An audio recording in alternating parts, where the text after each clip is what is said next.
All right, now a number that I don't often think of with Kevin Harvick, and you guys are going to differ from this, but I just associate Kevin Harvick with the 4. It's just recent history. He had dominating years, but we have him listed here as the 29. Talk through that. That was my childhood, man. 29 car, Well, GM you're older Goodwrench than car. me. I mean, that's So that number was not campaigned, to a huge degree before, Harvick really took it and ran with it. And it's interesting how the number kind of came about, because after Dale Earnhardt's death, I think that was just the next number that was available when they fielded a car and when they showed up at Rockingham the next week with the, stark white, number 29 car. Yep.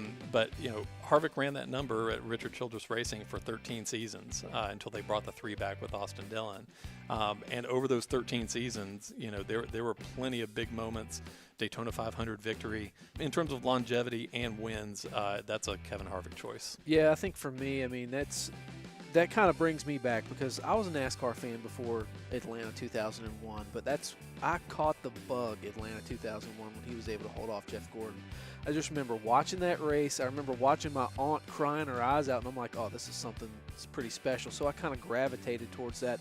And then, winning the Brickyard in that number, winning the Daytona 500 by a nose over Mark Martin in one of the best finishes we've ever seen in that race. If anybody is going to be the 29, it needs to be Kevin Harvick, just because of what he was able to do, what it meant for the sport at the time.